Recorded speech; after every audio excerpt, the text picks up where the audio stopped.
For the recorder, can you tell me your full name? John Matthew Mayo. And you're the middle sibling? Correct. So for this project, I just want to get a recording of your time in Ayer, so growing up in Ayer, working in Ayer, and I would love to talk about the troop in Ayer. Okay. If you're amenable to that. So you said you were born in 1965. Yep. The Hilltop School was built in the 60s, wasn't it? It was. So was it like brand new when you went there? Well, I didn't actually start school until 70, so it was It's still kind of new. less than 10 years old at the time. Yep. It was 2 different buildings when you went? It was 2 separate buildings, yeah. I think when I went to school it was connected by like a weird hallway and a staircase. Yep. Do you remember any of your teachers' names?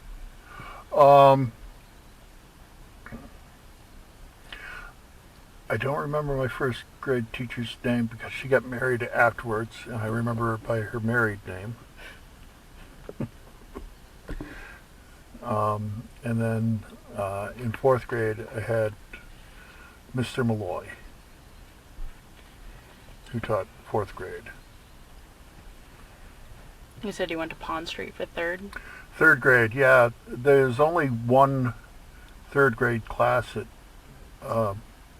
Hilltop. So, depending on where you lived in town, where we were on Oak Ridge Drive, we would get bused from Oak Ridge Drive, just the 3rd graders, to either Pond Street or Pleasant Street. Is Pond Street the little schoolhouse, the Sandy Pond? No, Okay. it's where the elderly housing is. Which one? The one by the town park. Oh, okay. By Proney Park. Yeah. Oh. Yeah, that hill from the elderly housing down to the baseball field, those were the bleachers for the football games. Okay. Because that Pond Street used to be the high school.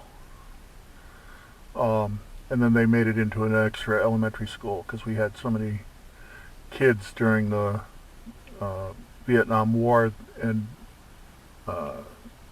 Fort Devens was so busy that they had way too many kids for the school system at that time. So we had a lot of extra buildings to put the kids in. Were most of your classmates like transient? They were military kids? It was probably 2/3 of the kids were from Fort Devens, yeah. Oh. Not during elementary school. During elementary school, it was just, you had military kids that were living off base, because all the kids that were on base in elementary school were going to the Fort Devens Elementary. But the kids in the neighborhood, which is why it didn't require a lot of rooms at the Hilltop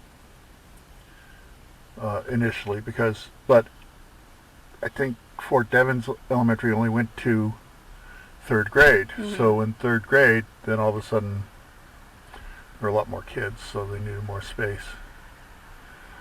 So Pond Street was pretty much 3rd, 4th, and 5th grade, I think. It might have been 6th as well. And at Pond Street, it was a lot of kids from the East Main Street neighborhoods, and then Fort Devens. Lots of them. And all the kids from Washington Street in that area all went to Pleasant Street.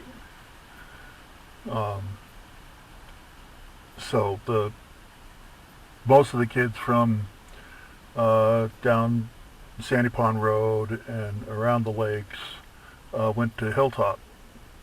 It just kind of divided the town up that way. And then everybody got mushed together at middle school. The middle high school? Well, now it's Page School was 5th and 6th grade, and then the middle, junior high, middle schools, whatever they're calling it now, was pretty much everybody So in it was there. 7th to 12th grade? 7th to 12th grade in that building, yeah. Wow. And they had all the junior high was in the wing closest to the gymnasium, Yeah. and then the front half of the building was all the high school. That's how it was when I went. It was 5th to 12th grade when I went. Oh, that's a lot more kids. So Well, a lot more grades, but I don't think as many kids. no, not as many kids. But it was the same way. Like the middle school was like in the back towards the fields, Yep, and then the high school was towards the street. yep. Was it one principal? No, 2. At the junior high was Mrs. Gaskins. And then we had a series of principals at the high school. We went through them rather quickly. I don't know why. Sometimes that happens. Yeah. Were you part of the Cub Scouts in the air, or did you go to? I Just the was. troop? I was in Pack 32. We were sponsored by St. Andrews Yeah. It's when I still first there. started, and then we were in the Federated Church for a while, and then I think we went back to St. Andrews. We kind of bounced around from sponsor to sponsor in the 70s. And then in 1976 I went into the Boy Scout troop. For the 200th, America's 200th. That was also that year. Yeah. Yeah. But it was the 50th anniversary of the Scout troop. Yeah. Yeah. Were you in the parade at all? Were you on the float? I was. For the 4th of July parade, we had a float, and there were 2 of us on the. They basically made I think it was a small signaling tower at one end, and a campsite at the other end. So there was a tent set up and stuff like that. I think I have a picture of it. And then myself and Tom Boodler learned semaphore, and we're signaling back and forth Oh wow! from one end of the float to the other. During the parade. During the parade, yeah. Bob Hammond, I think, had Tom in an old-fashioned uniform, and I was just in the normal one. Yeah, I think these are the photos. If you want to slide through. Yeah, that's the one.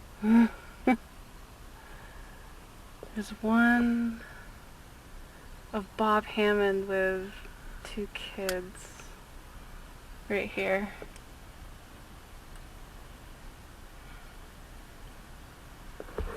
Okay, that is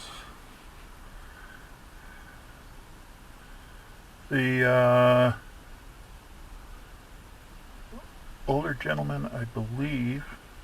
Well, you recognize Bob. The other one, I believe that is Bill McGaw, who was the senior patrol leader at the time. And I am not going to say that necessarily is me in the picture, but it might be. Wow, what a find. Yeah. Was Bob Hammond your scoutmaster the whole time you were in Troop 2? Yes. Yeah, he started as scoutmaster, I think, in end of the 60s, early 70s, very early 70s. And he actually grew that mustache, his handlebar mustache. He actually grew that for the centennial of Ayer. They had a float, kind of a thing for all the... Oh, in 71. In 71. And everybody grew beards and mustaches and stuff like that, and Bob never got rid of his. Everybody else afterwards cut him off. He just maintained it. He grew it for the 100th. He grew it and for then the just centennial maintained it. and just kept going with it. Yep. This is my look now. Wow.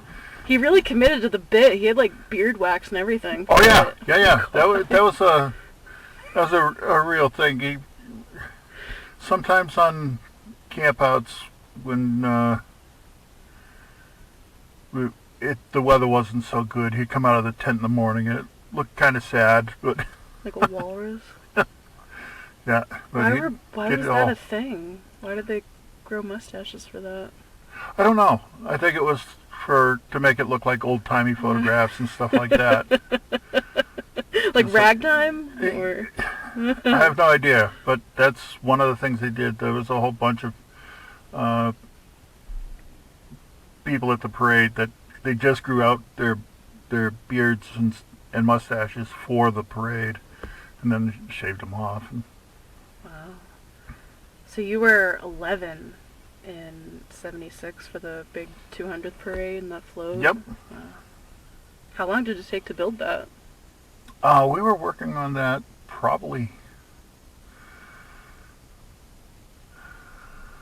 3 or 4 weeks. Getting it all put together. Because it was like,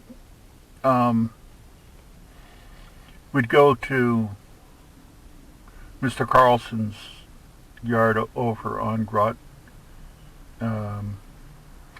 School Road, over by the Zodiac. Is that the right one? Yeah. He had a field over there, and the float trailer was just sitting there. And on Tuesdays during the scout meeting, we would go and work on the float for a couple of hours, and then we'd get back to it the next week and keep doing it. Because it was a lot of stuff to set up and decorations, things to put on it. But a lot of the decorative part of putting it together was the week before, getting all the trimmings and banners and stuff like that put on. But building all the parts for the float, we did that over time. And then, okay, put it there. Okay, it's going to trip over. Okay, now we have to figure out how to tie it down, that type of thing. How did they fund that? Did the troop fund that? Or? Yeah, yeah. Yep. We would sell Christmas trees every year. We've been doing that forever, it seems. Of course, back then we were buying Charlie Brown trees and selling them for almost nothing, and people were not buying the Christmas tree because they wanted it to be the most beautiful thing in their house. They were buying it to support the Scouts. Yeah. So it's like, okay, thank you for giving us some money. Here's this. And people were happy to do it. It's like we could sell them something that didn't look, great, but it wasn't for a lot of money. It was like $2 or $3 for a Christmas tree back then. Do you remember where you bought them? We got them off a truck that came down from New Brunswick, I believe. Yeah. And it would show up in John Fitch Highway at one of the malls, and a whole bunch of people would show up, and they'd unload the truck, and you put it into whatever vehicle was taking them to whoever was selling the trees. So the truck would make one stop, and you got there and you got whatever you ordered, and then you drove away. And Eldon Strickton, who ran the moving and storage company on Central Avenue, he would let us use one of his trucks that was older, and he wasn't using it to move people's housing stuff. And he would park it up at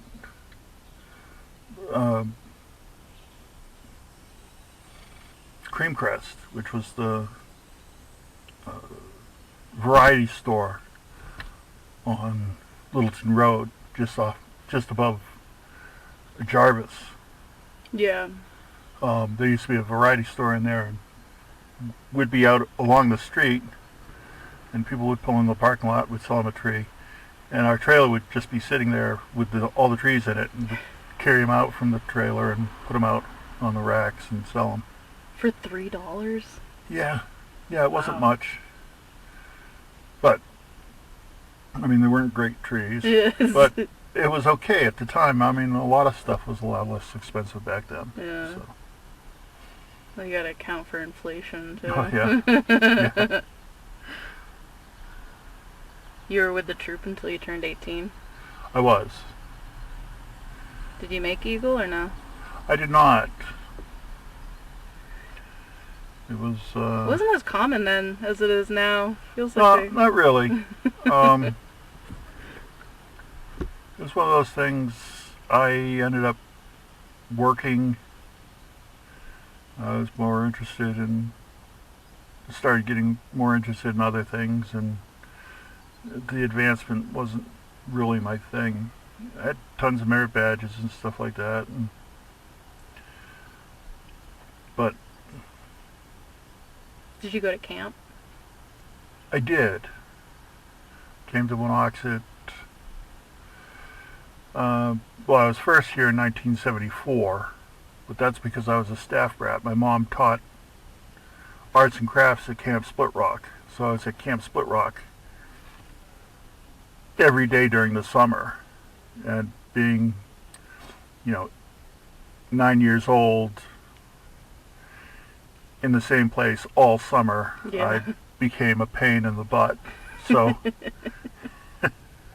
I would hop in the truck with the ranger and drive up to Wanocksett from Split Rock and hang out for the day while he was helping Eddie Weston at Wanocksett, and then drive back just to get me out of camp, out of Split Rock for a few hours. Now, Did you go on any other trips? we went to a provincial jamboree in New Brunswick in 1976, a Canadian National Jamboree in 77. In 78, the troop took a contingent to England. And then in 79, we had a troop from England come stay with us in Ayer. And then we brought them up to camp and did all kinds of stuff in Boston, the touristy things. Did you go to England? I did not go. My brother did. But they went over and flew over, stayed at Brown Sea Island, the scout camp that where scouting started. So that was, I guess, a cool trip. I didn't get to go. It's a lot of money, and make a lot of money picking apples. At least I didn't. So You had to go to Canada though a couple times. I did, and then we went to Florida, Gateway, to canoe through the Everglades. We went to Philmont. We went to a Canadian Jamboree in 1981 out in Alberta. And then that was pretty much it for big trips That's that a I was lot of on. big trips.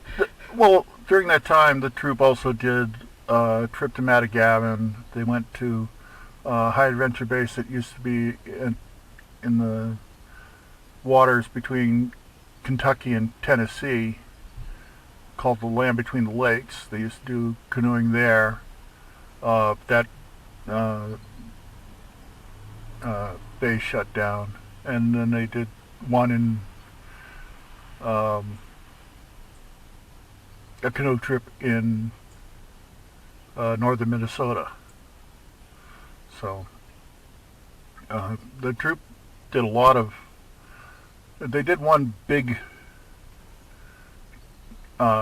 trip during the summer, and if you weren't going on the trip, then you came to camp. So it's always something for us to do during the summer for scouts, but it wasn't necessarily at scout camp. Yeah.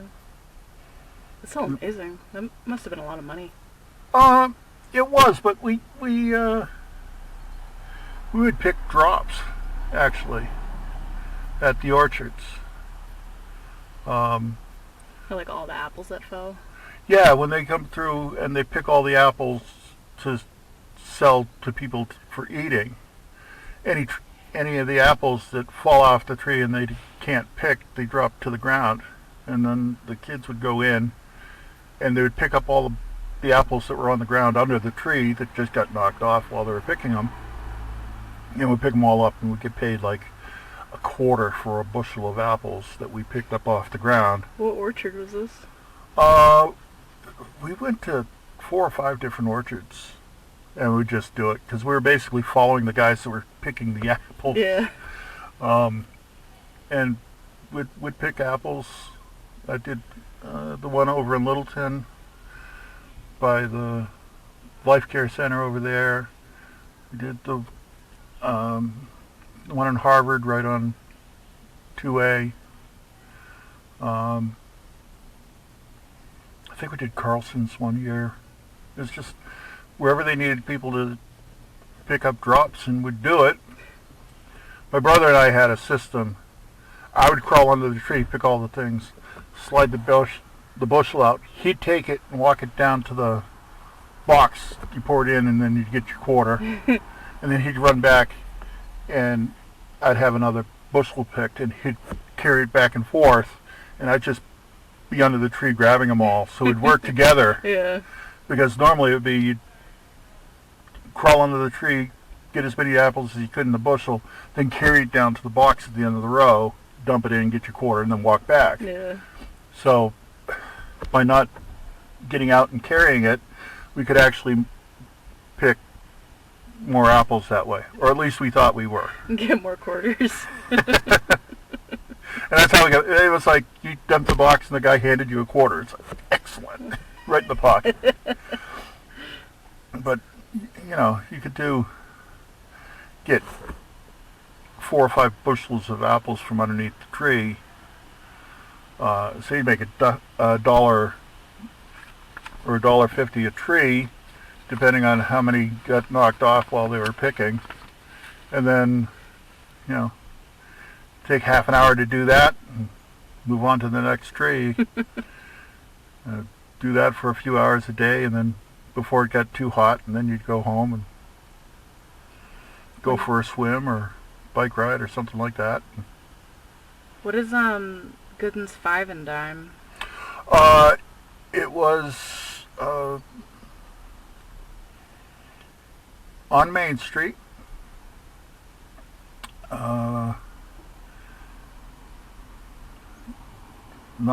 It was the building next to Bookberry, which was at the corner of Washington Street. Excuse me. By the medicine shop? No, on Washington Street and Main Street. So where the Union Coffee House, I think, was in there. Yeah, okay. I don't know what's in there now. Building next to it was basically just a 5 and Dime, so like a Dollar Tree type place. And I started out working for them doing inventory control. So they'd shut down a place. I'd go in with a group of people and would count everything and then move on to the next store. And that's what I did for a summer job. And after I was doing that, the guy who owned the place was like, "You want to work at the store?" I'm like, "Sure." And I got the job. I did that during high school. Worked like Wednesday night, then Friday night after school, and then from noon to, or 1 o'clock until closing on Saturday and Sunday. And that gave me a decent amount of hours. Didn't affect school, so. And I would just walk down the hill from the high school because I couldn't afford a car yet. It's a quick walk.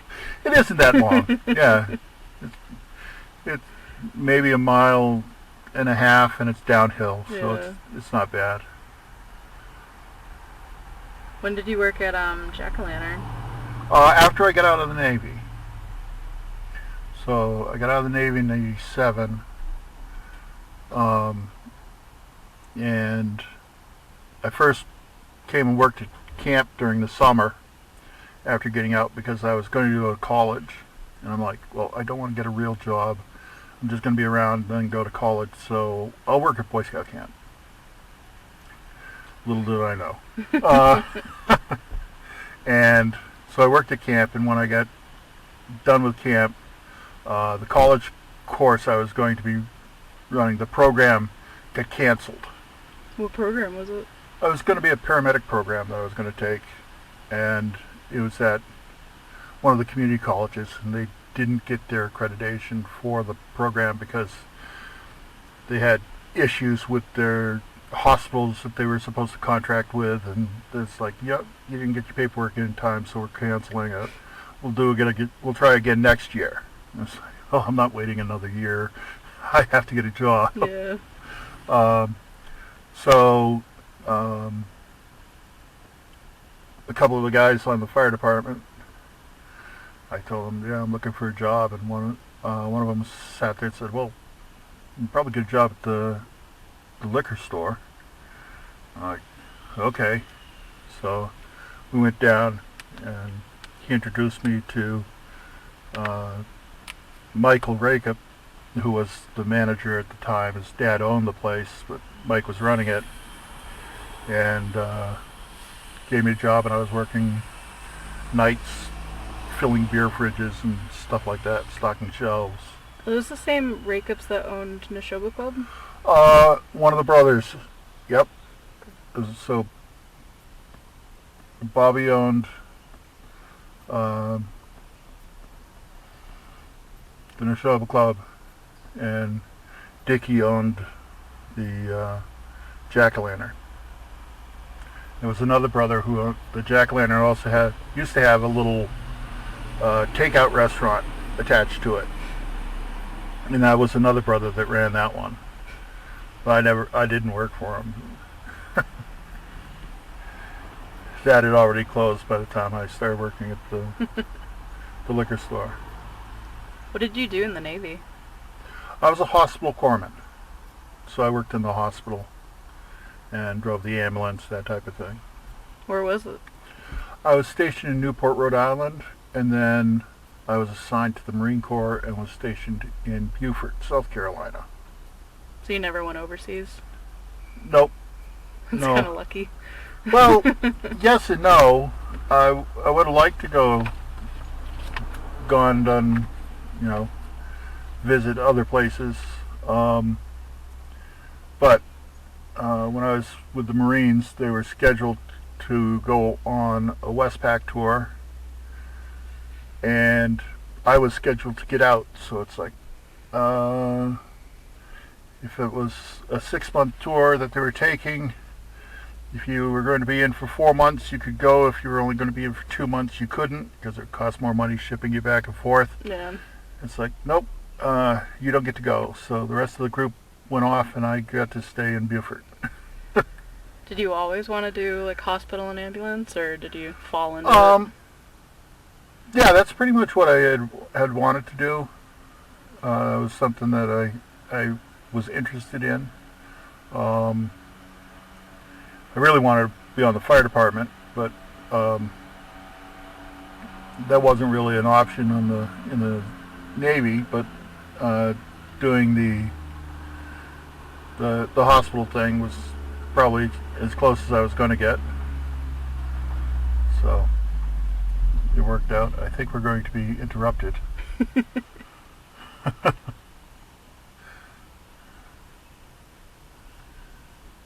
Yes, sir. Children are panicking about the Merfed, so Oh, always not there. They're afraid to come talk to you. You're so intimidating. I'm busy. I didn't say you weren't. I always report in and then I go drive around. Okay. So they're down there working on it? Yeah, Paul's bluffing his way through it, kind of shaking his boots. Okay. When did you start the on-call firefighting gig? In '87, after I got out of the Navy. That was one of the first stops I made when I came back. I stopped at the fire station because I was already an EMT. And I'm like, hi, I'm an EMT.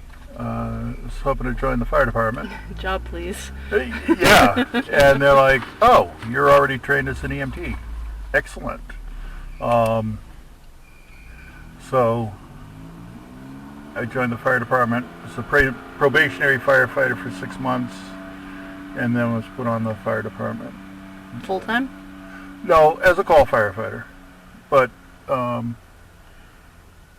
I got a job as a full-time firefighter at Deven's, and every once in a while when the full-time guys, because at that time there were only 6 full-time guys on the department, when one of them was taking vacation and everybody else is like, no, I'm just too busy, they would hire some of the call firefighters that had experience to fill in on the shift, to either run the truck or drive the ambulance, because it was the ambulance guy and the guy who drove the truck ran the pump and stuff like that. And that was it. That's what they had. If there was a fire, both guys got on the fire truck. But if it was an ambulance call, the guy on the ambulance did the ambulance thing, and the other guy stayed back in case there was a fire.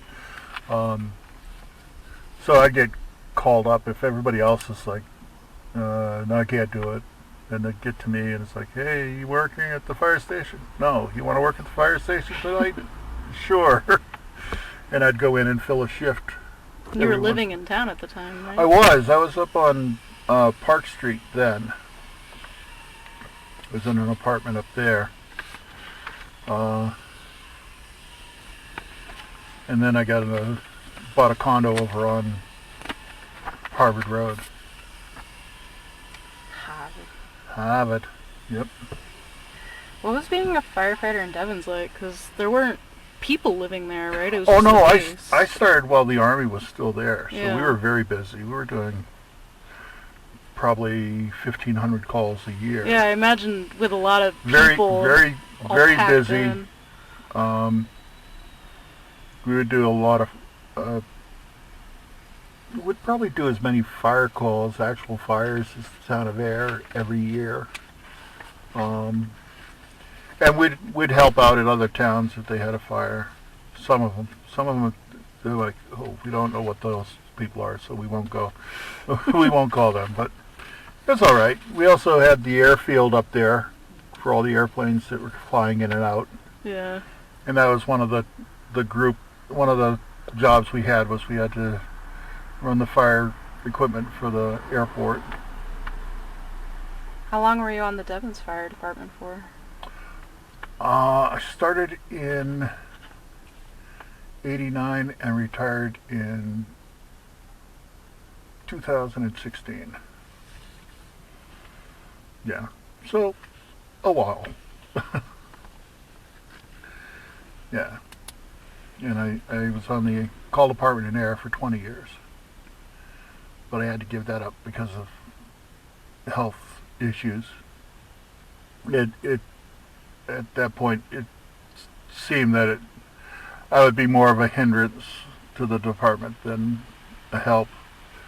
When I got better, it's like, well, okay, Did you I ever can go work? back to work, but Sorry. Did you ever work at that the fire station on Washington Street? oh yes, yeah. When did that close? Oh, I'm not exactly sure. I worked out of there for quite a while. It used to be fun getting the ladder truck out of the station and going up the street without hitting the building with the back of the ladder truck. Because the old ladder truck, Is that why they stopped using it? Because it was no, just too small? no. Or? it was fine, but you had to start turning the wheel on the old truck at just the right spot, or you wouldn't make the corner before you hit the curb, on the opposite side, or you would bump the ladder on the inside of the door frame. So it was like you get to exactly one point and then you start turning, and turn as fast as you can. And you also, when you brought it back, you would pull in across the street in the parking lot and then back in so that you were kind of lined up straight so you wouldn't hit anything backing in. So it was fun. It was a tight fit, but it worked until it wasn't really big enough anymore. The building had some issues, and we got out of there in time, I guess. Yeah. We were down working on making it ready to move into, getting all the lockers put in place and moving all the equipment from one building to the other. That was the call department did all that stuff, and or the fire department personnel did all that stuff. So we're just pickup trucks driving back and forth with stuff. Dump trucks from the DPW, anything to get stuff from one building to the next. And then figuring out, okay, where is this going to go? Yeah, okay, over in that room. There's a lot of that, but it was good. Worked out of there for a couple of years anyways.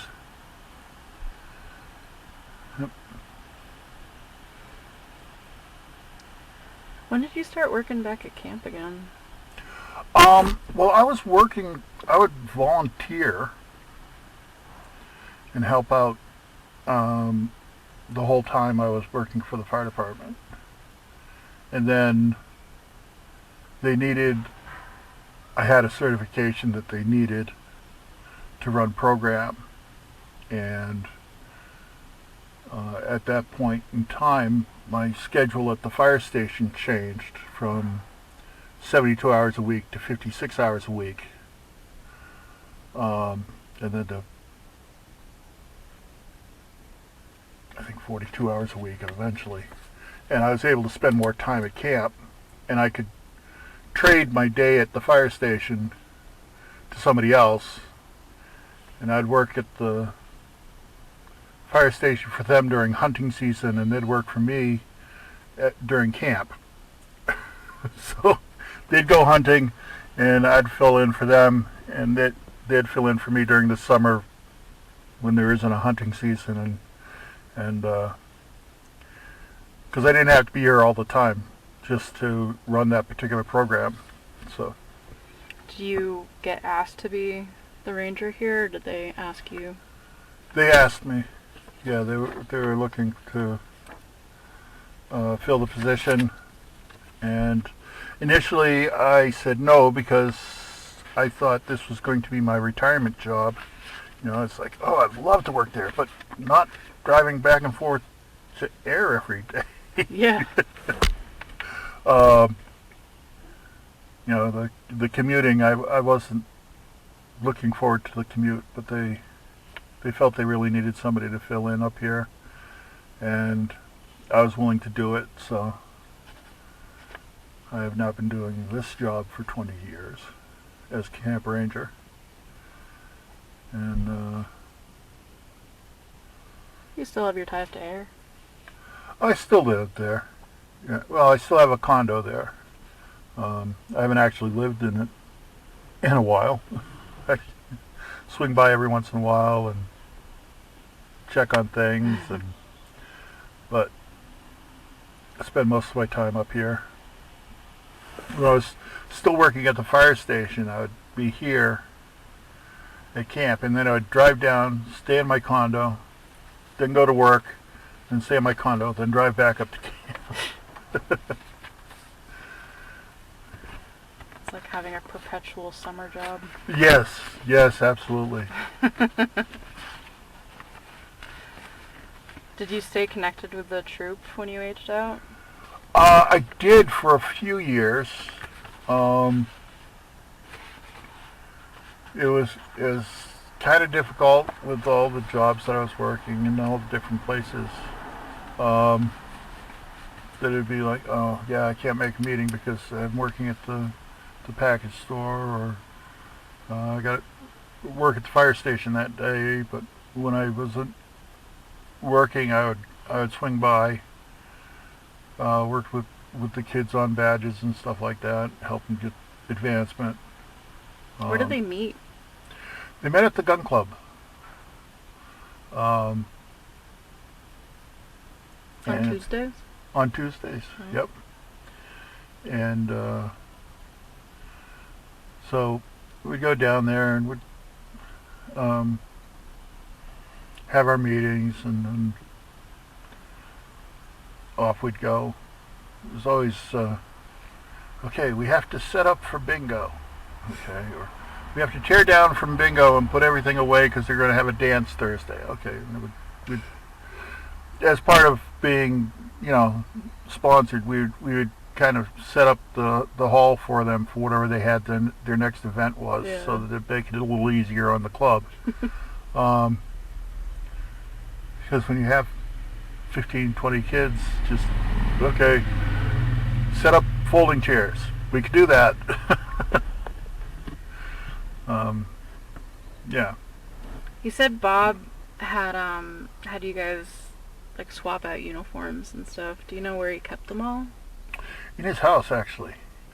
He had a house on Harvard Road, the one-way section from East Main Street to... On the Rotary? On the Rotary, Yeah. yep. He had a small house there, and he had a front bedroom that he wasn't using, and it would be just stacked floor to ceiling with uniform parts. Oh my god. And it was, oh, okay, what size is the kid? Yeah, okay, go in there and come out with the right size shirt, and it'd be like, yeah, go try that on. So he had like a whole scout store in his home? Pretty much. Oh my god. Yeah, and what would happen was, you because back then kids would grow out of their uniforms so quickly. I'm sure that's still the case. No, it's but convenient. And it's like, okay, instead of everybody buying, a small size shirt that they're going to wear for 3 months and then having to buy another shirt in 3 months that's going to be that they're going to wear for another 6 months, and that's it, and have to replace it. If Bob had one that was the right size, you just get a shirt from him, and if you needed more than one shirt, well, then you had to go buy your own. But it's like, hey, if you need a shirt, you can have one, and then give it back, and we'll give it to the next kid that needs a shirt. Did you guys make like troop class Bs like they do now? Yes. We made T-shirts for the 50th anniversary, which had we screen printed in the basement of my house and hung everything up in the basement, because we strung a whole bunch of clotheslines in the basement. We were able to hang everything up under the house and let it dry. Gentleman from across the street worked for Murray Printing over in Westford, and he made the screen prints for us, and then or made the screens for us, and then we sat there and figured out how to run the screen printing, and Oh wow. did T-shirts. We did neckerchiefs for the troop. We did all kinds of stuff, and then Bob also loved hats. So every time we did a hat for a project or for traveling, because we would always wear our red berets. Yeah, I saw a lot of red hats in the pictures. And I mean, they were fine, but they were not for traveling. They really weren't. They were very bright. Yes. So we'd get baseball type hats to wear for any of the trips we went on. Would you And decorate them differently, or did you have like a troop logo that you'd put on everything? Sometimes it was the patch, the troop patch. Sometimes it was just air with a 2 on it. but everybody had to have the same hat when we were driving or riding. So as we'd go on a trip, and then we'd get out to have lunch, and everybody had to have their hat on. Yep. Even if we're wearing in uniform, so Bob could look around and see, okay, all the red hats belong to me. Good. Okay, and make sure you have the right number of kids with red hats. Hey, everybody get in the car. It's efficient. Yeah, pretty much. But if you lost your hat, then everybody's wearing the beret for the rest of the trip. Oh my god. Yeah, because everybody doesn't match. Yeah. And everybody's hat and neckerchief had their initials in it, which didn't work well for my family because everybody's initials was JMM. What do you have? A John, a Jimmy? John, a James, a Joyce, and then my dad was referred to as Jack because his father was also a John, so he was a John. I mean, my grandfather was a John, he was a Jack, I was a John. So it's JMM all the way across. So it's like, okay, my brother Jim was first, so he got JMM. My father's was JAK because it's 3 letters. Mm. Great, that fits. Nobody's going to confuse his stuff. Mine was JON, and then my younger brother's was JOM. So it's Joe M. It's like, okay, this works, I guess. Wow. But yeah, so if you're sitting there and somebody can't find their neckerchief, and everybody would have to peel up the corner and show that their initials were the right ones. They didn't accidentally grab somebody else's neckerchief. Do you have any of your neckerchiefs or hats? Probably someplace stored in a box. Yeah. But no Class Bs or anything? Those all went to Bob's Scout Shop? Pretty much. Yeah. Yeah, it was, if you got a Scout shirt that we can use, put on a kid, because, I mean, obviously, you get larger. The Scout shirts I had when I was 11 certainly would not fit me now. I wonder what happened to all those. I'm not sure. I hope they got packed up somewhere. I don't know. But, yeah, he had Scout stuff all over the place in that house that it just, you needed something. You need socks? Yeah, we got socks. There's a pile over there. Figure out which size foot you have and grab them. And yep. Bob never married, did he? I don't believe so. No, I don't think so. He, yeah, he didn't have any kids or anything. Did he have any family around? He lived with his mom in that house. And then I believe he had a sister, but she wasn't local.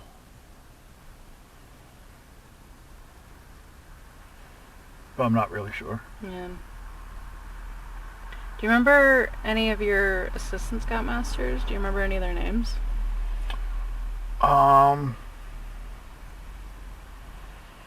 Yeah, there was,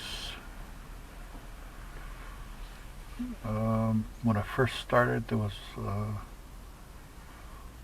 one of the Brands from over on Fletcher Street, I think. He had been in Scouts and had aged out, so he was still with the troop. Mr. McGaw on West Main Street was an assistant. My dad was on an assistant scoutmaster for a while. After that, I had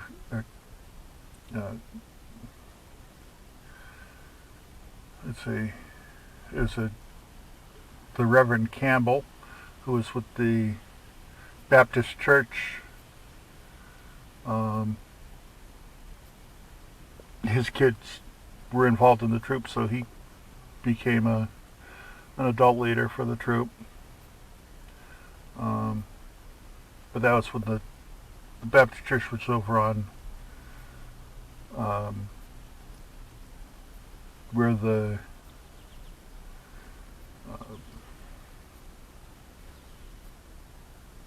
Mason Hall is. There used to be a church there.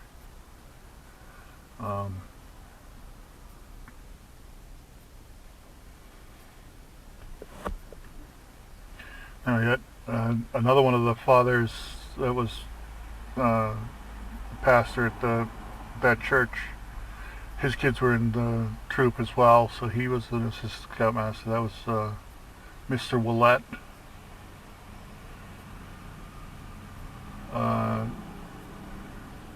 George Summers was on I think the troop treasurer for a long time.